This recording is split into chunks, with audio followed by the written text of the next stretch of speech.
Good morning and welcome to another episode of the Radiant Achiever Show. Today, I am extremely excited to bring to the conversation a powerful force for the community, Jamie Beck. Jamie is president and managing attorney of Free to Thrive, which is a Southern California-based nonprofit providing legal services and additional support to human trafficking survivors. Jamie began her career in law as a judicial law clerk to the Honorable Michael M. Anello, who was a federal district court judge in the Southern District of California. She then practiced civil litigation at the Procopio law firm in San Diego for 5 years before launching Free to Thrive in 2017. She has many accolades to her name already at such a young age and a young point in her career. She has founded the Lawyers Club Human Trafficking Collaborative. She serves on the Dean's Advisory Board at USD Kroc School of Peace Studies.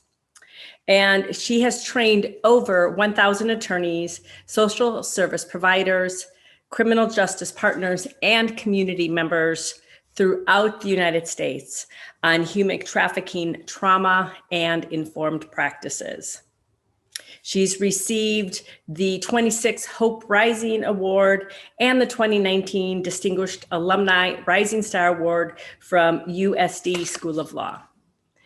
This and many other things are on the horizon for Jamie, and I couldn't be more excited to have her share her story of how she stepped into bringing her calling to life. Please join me in welcoming Jamie Beck.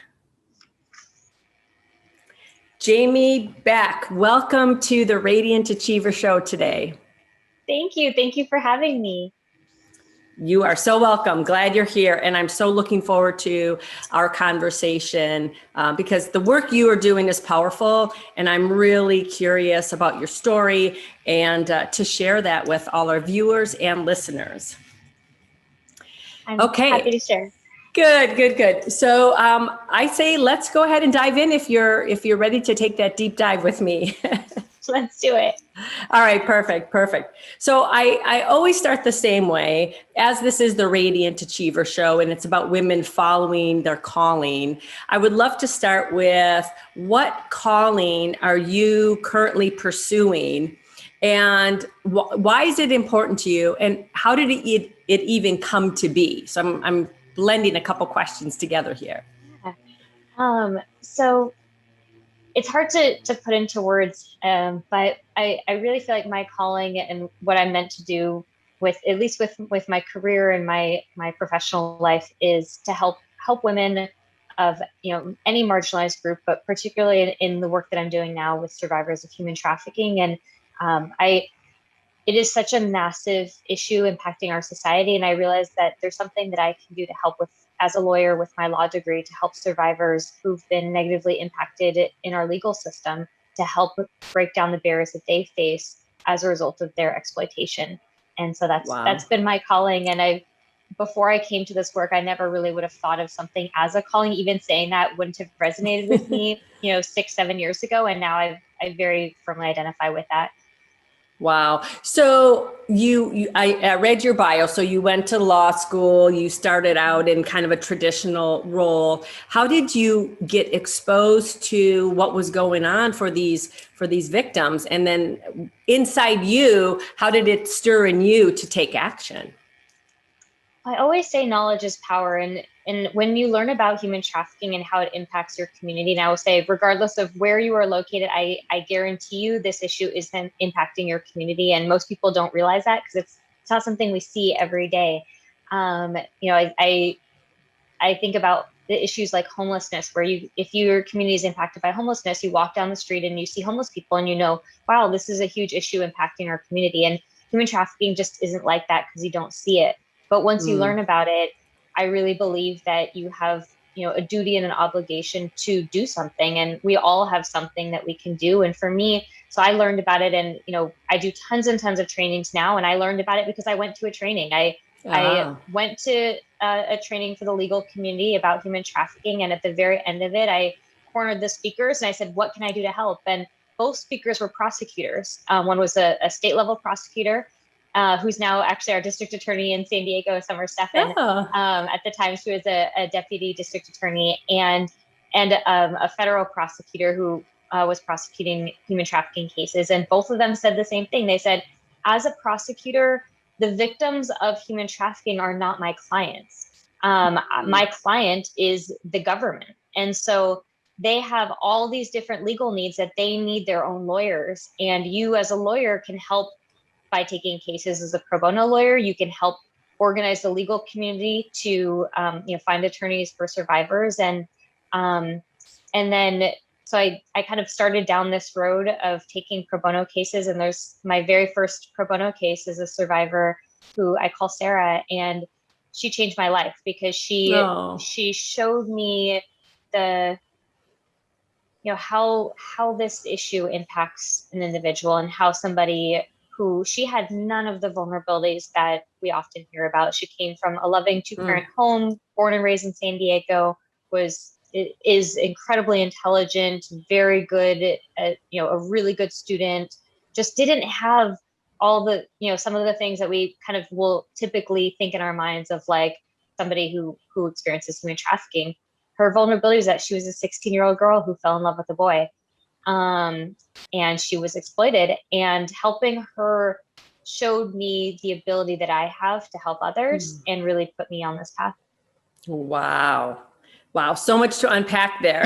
So I've actually attended one of your virtual trainings. I was a recording, and it definitely opened my eyes to truly what is going on behind the curtains or all around us that we don't really have a clue to. So I can imagine you as a lawyer, once you heard this, just having this just overwhelming feeling of I've got to do something about this. Mm-hmm. Yeah. Definitely. So good for you for stepping into that. Did it seem just like a natural thing for you? You didn't have to really think much about it. It was like, I'm an action taker. I'm going to help where I can.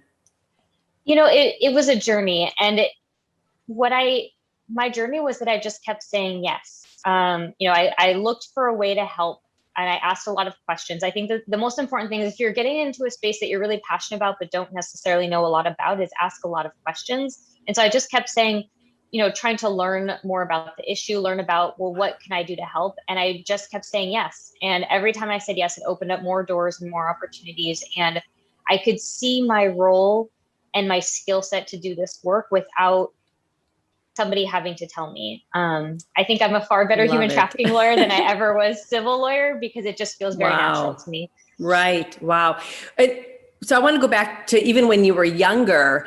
Do you, and can you sit here now and see, I was very kind of community minded, or I had nurturing or problem solving, or do you see any connection to who you were when you were a younger girl to how you're showing up now, and that where you're really thriving in the work that you're doing?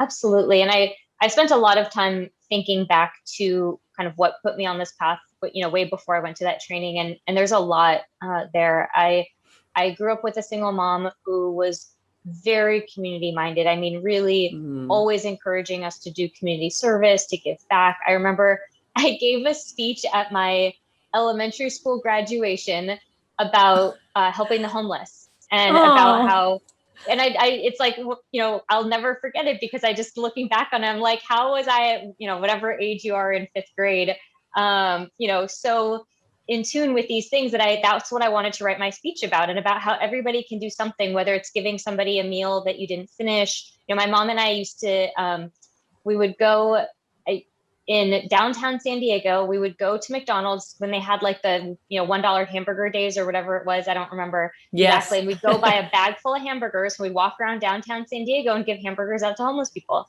That's just something that we did just because. And so that's very much, kind of how I was raised and very much a part of, I'm Jewish, and in the Jewish religion, Tikkun Olam, heal the world, and tzedakah, which is, charity, giving back to your community, is very, core values of my religious upbringing. And, that coupled with, things that I didn't even realize until much later. And now looking back of, there's a lot of points in my life that I could have been very vulnerable to human trafficking. I mean, many of the stories I hear resonate with me in a way that, it's like if I had just taken, a left turn here or a right turn there, like my life could have been very different. And I can relate to a lot of the stories that I hear from my clients, even though I personally haven't experienced, human trafficking. So there's also pieces I think that are deeper down that I didn't really fully appreciate of my why. Right. Beautiful. Beautiful. So, I see this trend or this link often in how we were raised, what we were exposed to, those early childhood experiences, conditioning, positive or negative, has perfectly poised us to say yes to that next level calling, service and work. And it sounds like certainly the beautiful gift that your mom gave you in teaching you the importance of giving back and serving and helping your community through a combination of her teaching and your religion really was a core element, I would think, in allowing you to so easily step into taking action on this much bigger scale. Definitely.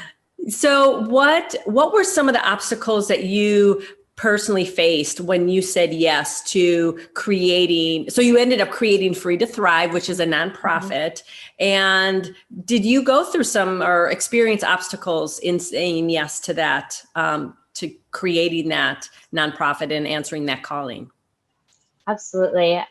There's definitely, many obstacles, big and small, but I think my greatest obstacle, and probably for many people, is myself. And for me, my greatest fear in life is the fear of failure. I'm definitely an overachiever. I like radiant achiever much better. It's a better term.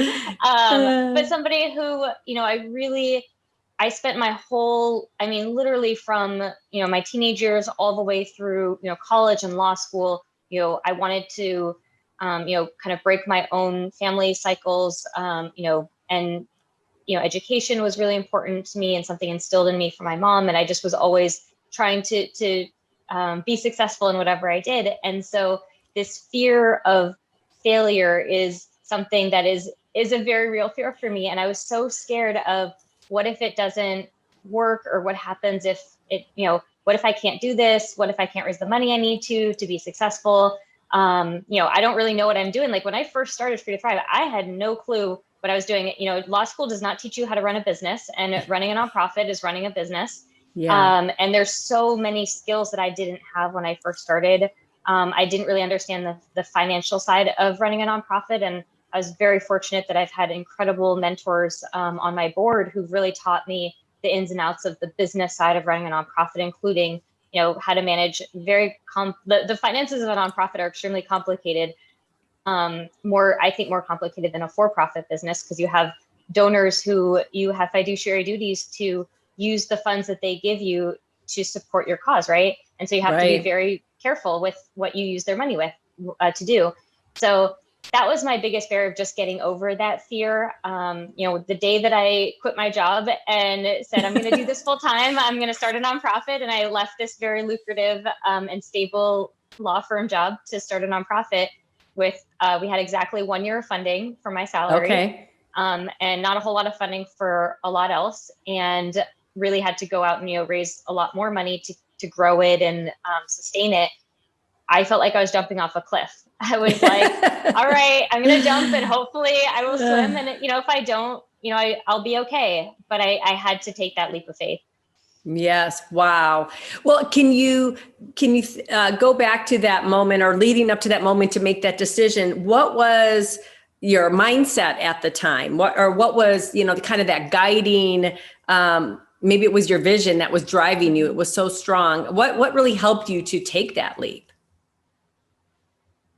I had this overwhelming sense of, this is what I'm supposed to do. I really felt like I just have to at least try and see if I can do this. I felt like there was there really was this gap in the community if nobody was doing the work that I was setting out to do. We provide legal services to human trafficking survivors, and there's many nonprofits that provide legal services, but none specifically to this very unique client population. And the only services that existed for trafficking survivors specifically were immigration legal services. And at Free to Thrive, most of our clients are from the US. So immigration is not a legal need that they have. So there was this huge gap in terms of the need for these services and, my ability and Free to Thrive's ability to serve it. And I just felt like I've got to at least try to do this because it's needed and I think I can help.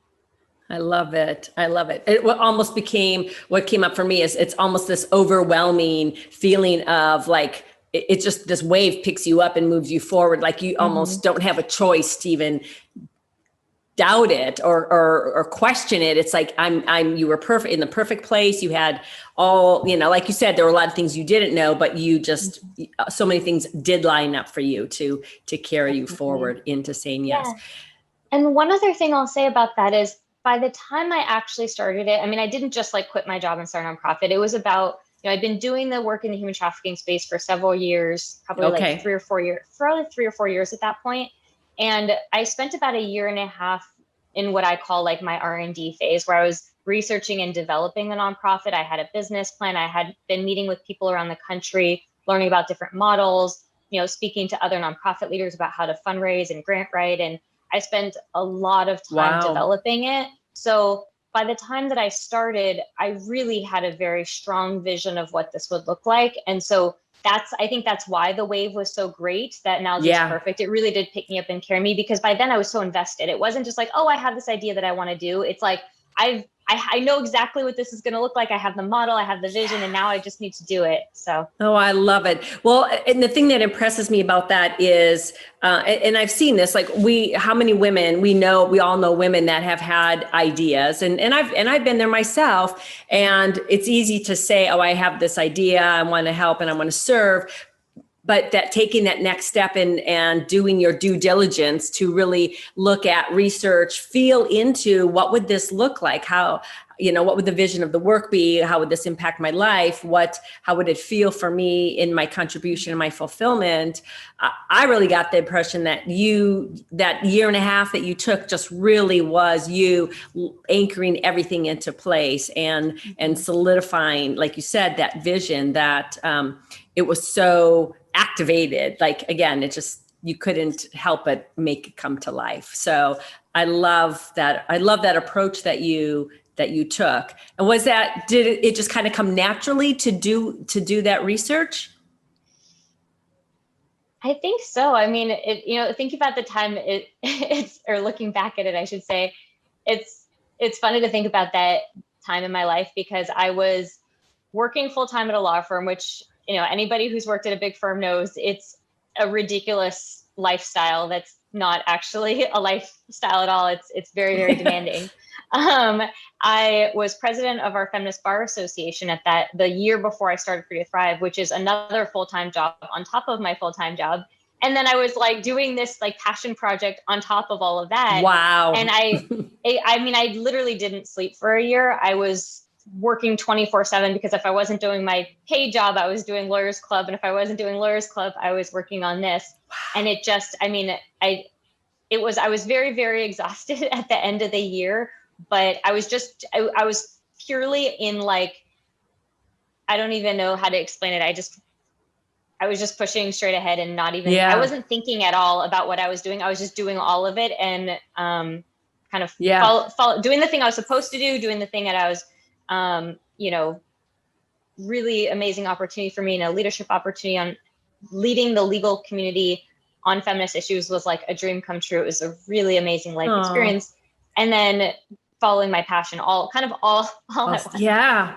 Well, and it sounds like you were very much in a bubble at that point, like this really intense incubator where a lot of things were percolating and being formed and created. And then knowing that this was kind of a period of time to get you to where you ultimately needed to be, I need to get a little bit intense with these things right now. So, and you hear many, most entrepreneurs will say, this was my passion project. I was, creating my company while I was, working full time. Right. I created my company in my garage. You hear that all the time, right? And that's what I was doing. So it's very consistent with, many entrepreneur stories. And I think most people don't think of nonprofits or nonprofit leaders as entrepreneurs, but it's, we really are. Absolutely. Absolutely. You are. And that was one of the reasons why, besides being impressed with you and the work you're doing, I really do want to highlight the nonprofit sector, because so many women are contributing it through other, all different types of service. And I know there's more women out there that have visions and ideas to create other nonprofits or expand a nonprofit that they're a part of. So I know your story will absolutely help them in their journey. So was it 5 years ago that you launched Free to Thrive? So who has Jamie become in those 5 years, personally and professionally? I know I've become a much more authentic version of myself. I very much found who I am on that journey of starting Free to Thrive and, overcoming my fear of failure to do this thing that scared me. And it was kind of a wake up call for me, and it really realigned my whole life, both personally and professionally, because once I got past that fear, I jumped off the cliff and I didn't die. I was still here to tell the story, right? I also hadn't spent a whole lot of time reflecting. I was so focused on this goal. I really just had this goal of, I'm going to start this nonprofit, and and meanwhile doing all these other things. It was a lot, and I really didn't spend a lot of time reflecting. Once I finally got to that goal, it gave me a little bit more mental space to reflect on the rest of my life, and I made a lot of major life changes that same year. I ended up very soon after starting Free to Thrive, I separated from my husband, and I ended up coming out as a lesbian. And I had this major kind of like huge year of life changes. I quit my job, came out, started a nonprofit. And it was just like the most incredible. It was a really, really, really hard time for me, but it was also very liberating. I felt much, and today, 5 years later, I feel much more, I'm much happier. I'm much more authentic. I feel really true to the person that I am. And I don't feel like I'm kind of hiding any piece of myself, because I really am living as the person that I am supposed to be. So, but I really feel like starting Free to Thrive was a huge part of that journey, because I don't think I would have had the courage to be honest with myself if I hadn't first pursued this thing that I really wanted to do, that I was scared to do. Yeah. Well, think about it. You're helping liberate women, right, from shackles of things that have happened to them in their past. And I can absolutely feel that energy of like, wow, where am I shackled myself? And the power of reflection is one of the core powers that I teach with Radiant Achievement. So I'd love to dive a little bit into the reflection that you were doing. Was this, journaling, meditation? Did you have any particular set practices or rituals that you engaged? Oh, that's a great question. Journaling for sure. And I never really journaled before then. I think the year that all of this happened is when I first started consistently journaling. And then, so that was a piece of it. I didn't start meditating till later. I try to have a daily meditation practice, but that came much later. I was doing a lot of yoga as a huge part of my practice, and a huge part of my personal journey so I guess I was meditating through yoga, but Sure. in a kind of a movement meditation. So I shouldn't say I wasn't meditating, but yoga has been a huge part of my journey. And there was kind of a pivotal point of reflection for me, which was New Year's Eve of the year, this kind of in the midst of this year. It was kind of my first New Year's on my own, and not, it was a 15-year relationship that I was in, and it was very strange for me to be, to not be with my ex that New Year's. And I went to Joshua Tree with a couple of girlfriends. We stayed in Airbnb, and I went on this hike by myself. And it really was, went on this hike, and I was like, what happened? Like, how did I get here? And I literally didn't know. Like, I was like, I'm here where I am now. I'm really confused about who I am. I'm confused about where I'm going. And I Wow. really didn't know how I got there because I'd just been going, and I never stopped to reflect at all. Like that's kind of my nature, is set a goal, achieve a goal, get to the next goal, and don't look back. Right, right. I call it that treadmill that we've all been conditioned to be Mhm. on, is you just keep going without pausing to, yeah. Exactly. And so, yeah, I was definitely on the treadmill. And on that hike, I wanted to leave with some epiphany, some aha moment of like, okay, now I understand what happened and how I got here. And the only thing that when I literally thought through like my journey, like I went like kind of year by year of like, what are things that happened, and really looked back. And the only consistent theme I found was I wasn't listening to my feelings. And that's Ooh. yeah, I didn't, Ooh. I was, and as women, we're so conditioned to taking care of other people, making other people feel good, or nurturing people, that we really don't take care of ourselves. And I had Yes. never asked myself, what do I want? What do I need?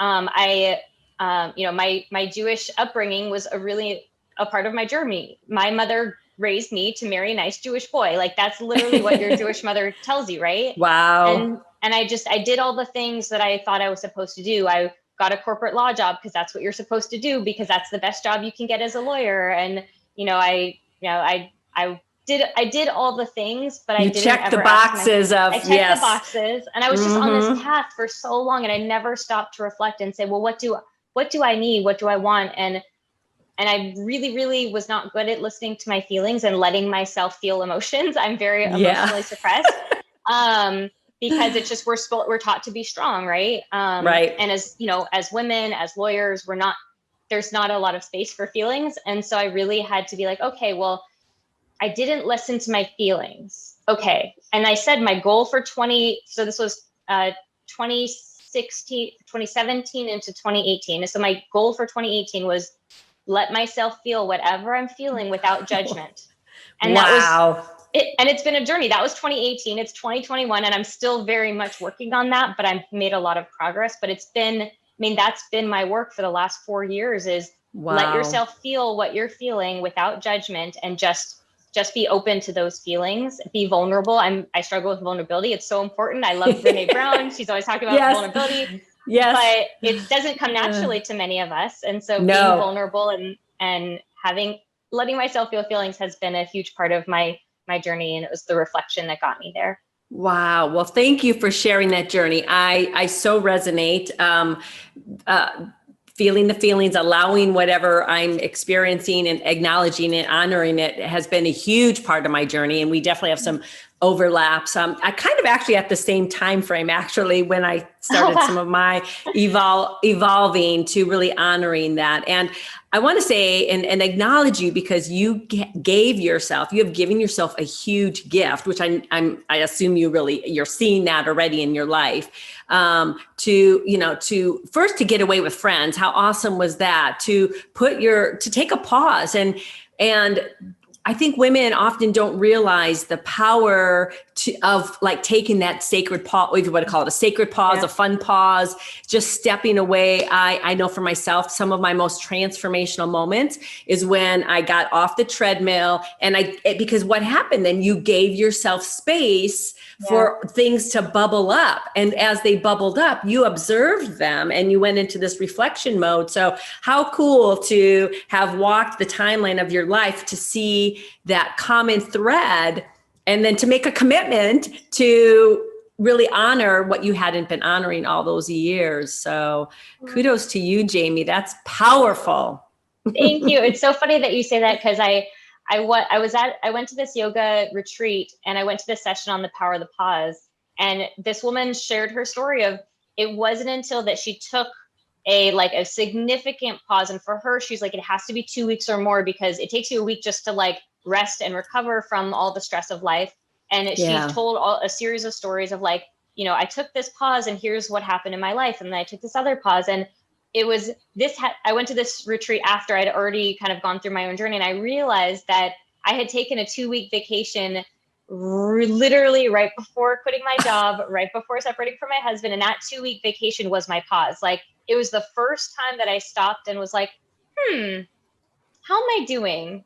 what's going on in my life? And that was transformational, that 2 week period. I came back and my whole life changed after that. Wow. Good for you. Good for you for giving yourself that gift. And I hope your story is inspiring the women that are watching and listening that have been hesitant and resistant to take that pause.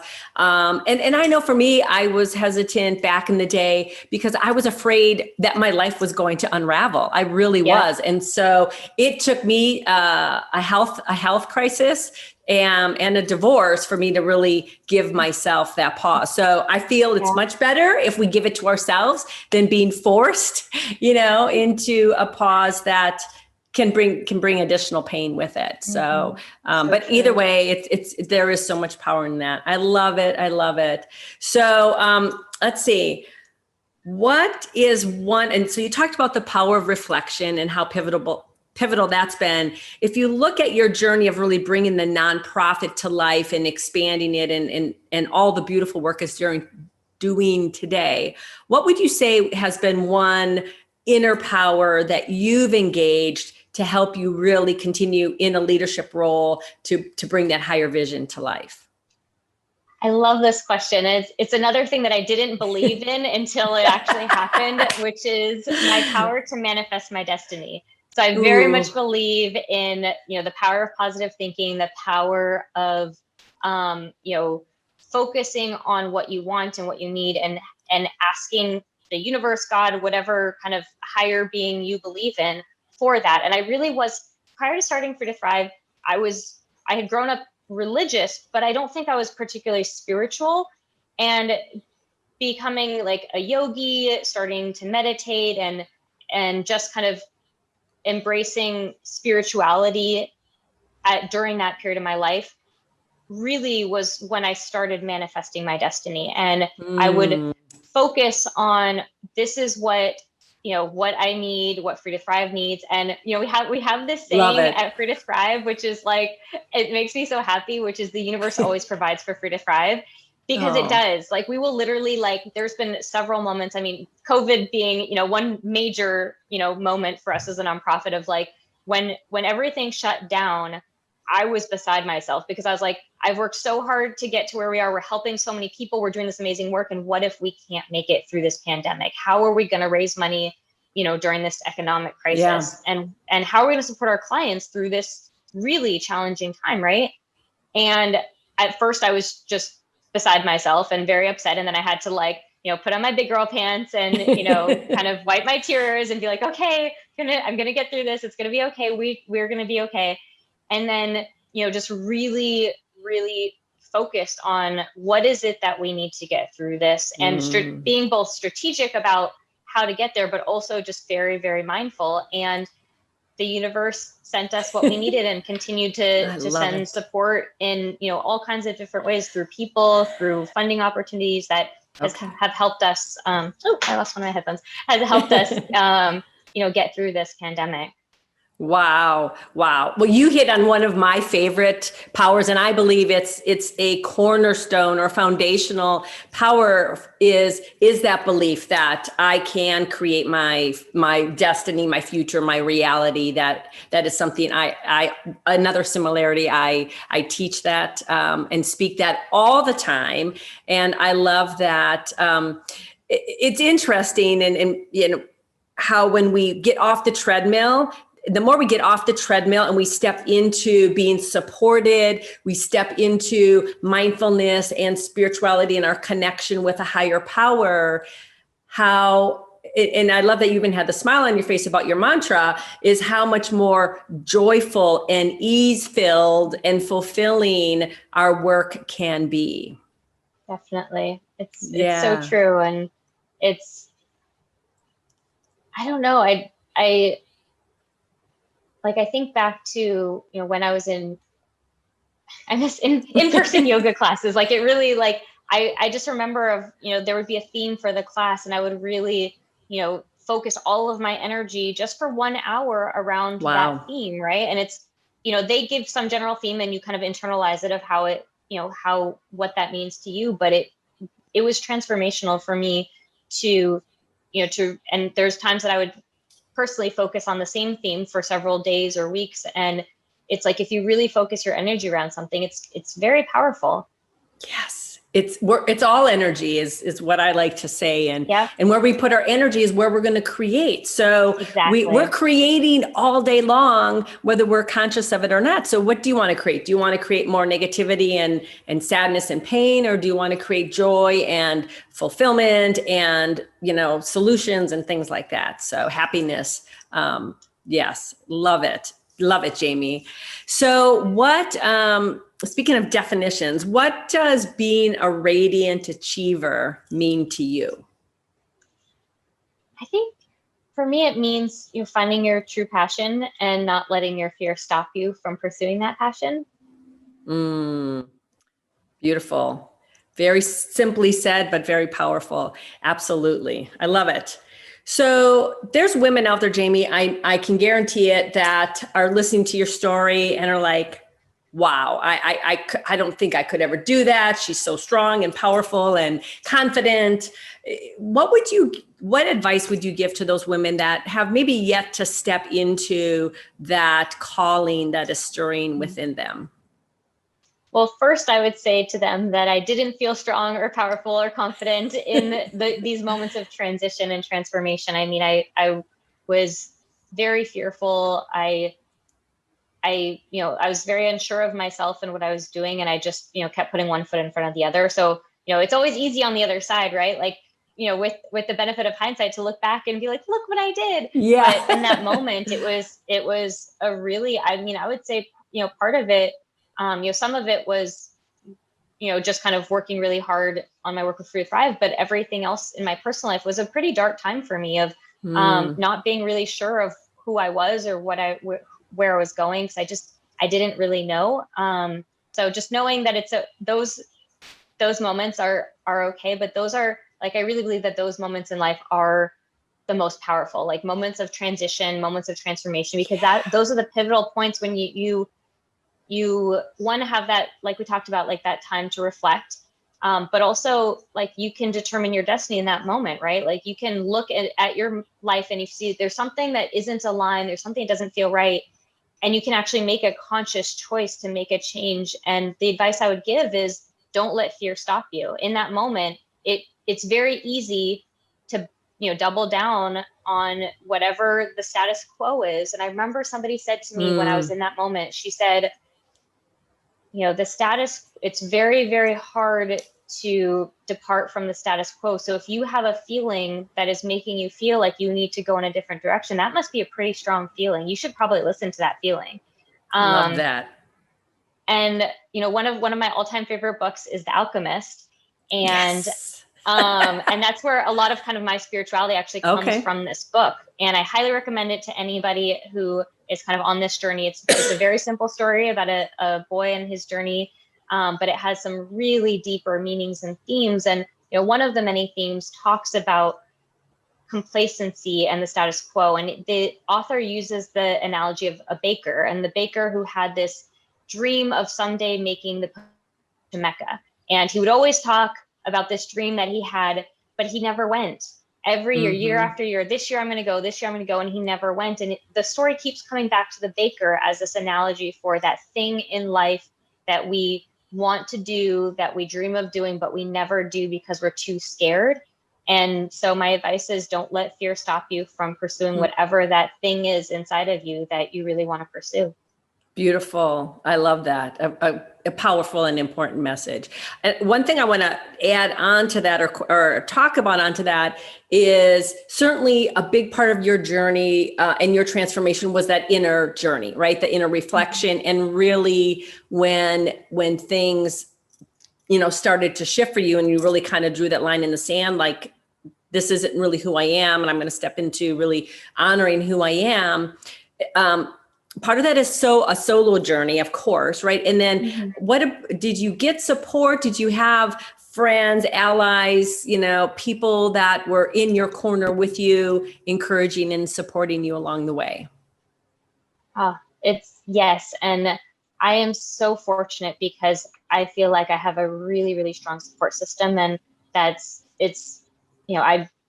don't know what this journey would have looked like without it, both professionally, in terms of my journey of starting this nonprofit, I had many people, including the people who became the board members of Free to Thrive, are all people who, helped me on my way, and then helped me, once I started Free to Thrive, helping me learn how to do this work and support me along the way. And there's many, many other people besides our board, but particularly the board, who are part of that professional journey. Lawyers Club, and there's the culture of this organization, of this Feminist Bar Association, is mentorship and support. And truly, there's so many lawyers from when I was in law school all the way till now who have been a part of my journey, mentoring and supporting me and giving me the courage to pursue these dreams. I don't think I ever would have done any of this if it wasn't for Lawyers Club. And then in my personal life, I am very fortunate to have just a really strong support system. And there's a lot of overlap between some of these groups of people. There's, some people who fit into all three categories. And the people that were there for me in my personal life, friends and family who, accepted and honored me as the person that I am and just showered me with love and support. I mean, I feel very, very grateful to live in a time and a place where I can come out and receive love. I mean, the number one thing that people said to me was, congratulations. I'm so happy for you. I'm glad you're living your truth. And it was validating. And I was literally terrified every time I came out to someone. It was like a daily occurrence of, it's having to tell people like, oh, I separated from my husband, and oh, by the way, I'm gay. Like, it's not something that's easy to say. And it was a daily occurrence at one point of every person I talked to. Like, people would ask about how my husband was, and then I'd have to go into this, how much do I tell them, and what do I say, and then, just so many pieces of that story. And yet every person I told, there's not one person who had any sort of kind of negative reaction. And particularly in the anti-trafficking space, it is a very faith-based community, because many people are really called to this cause because of their faith, particularly their Christian faith.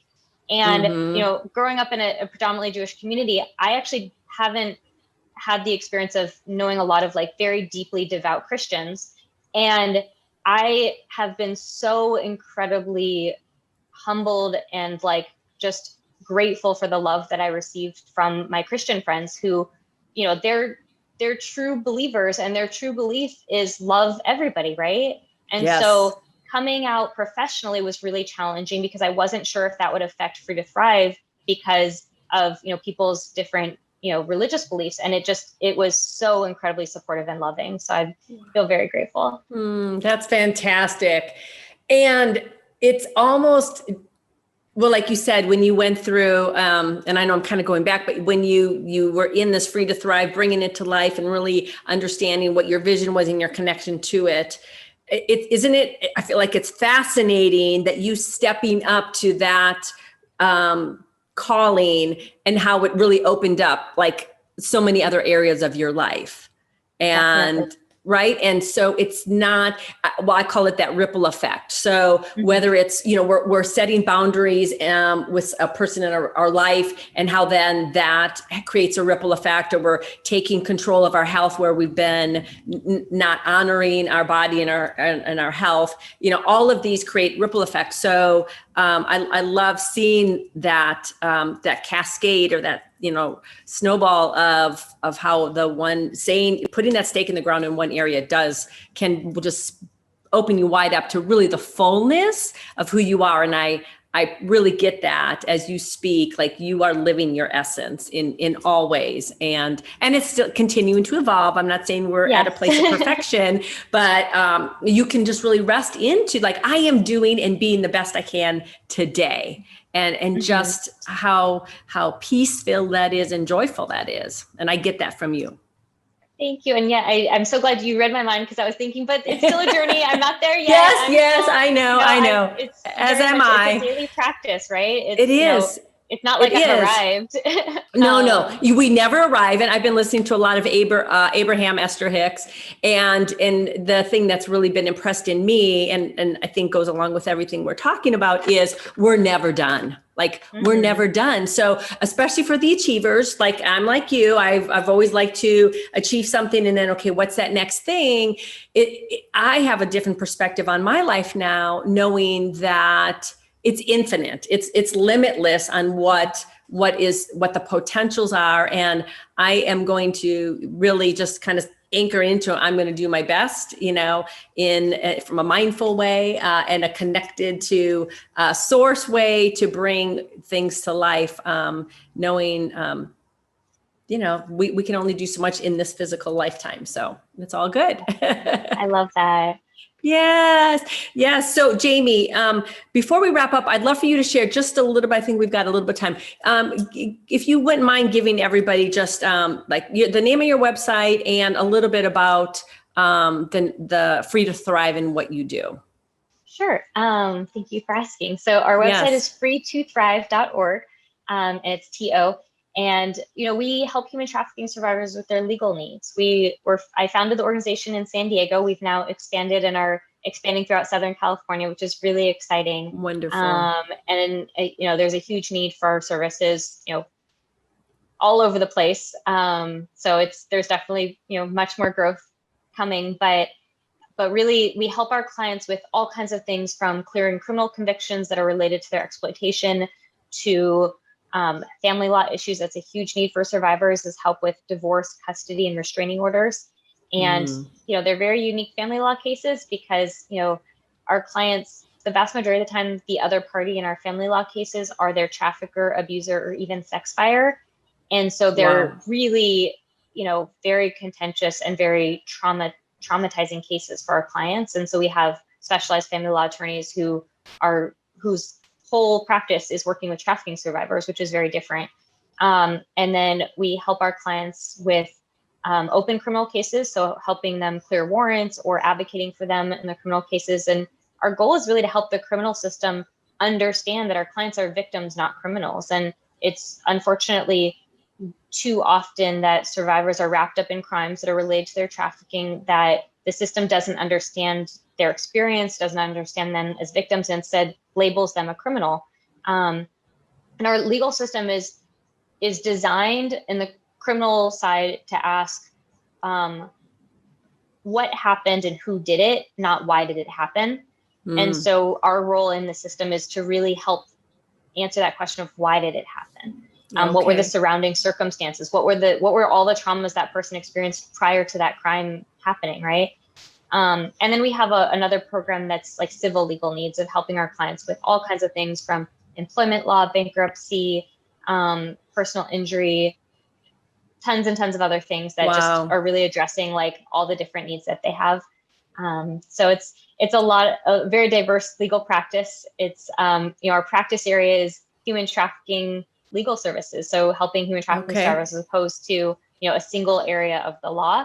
But we do have different attorneys that specialize in these different areas.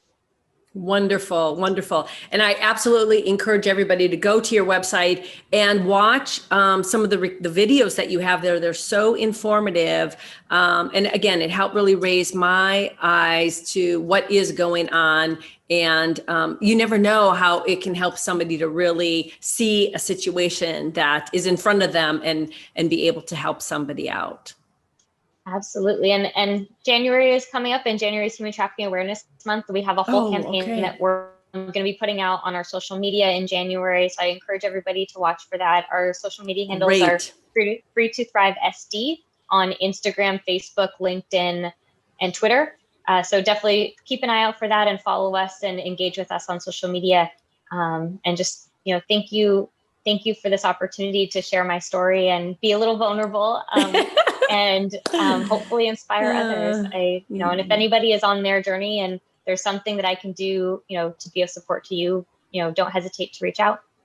Wonderful. Well, you did an awesome job with your vulnerability, Jamie. I love it. I love it. Thank you. Again, a powerful story, a very heart-centered woman that you are. And I am so happy that we were able to have this time together today. So thank you for being here. I know you have a very busy schedule.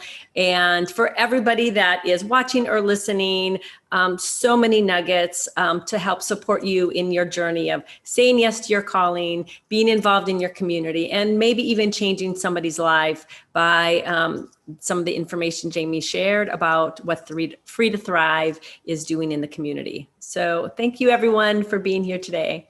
Good seeing you, Thank you, Jamie. Christine. Okay. Take care. Bye-bye. Bye.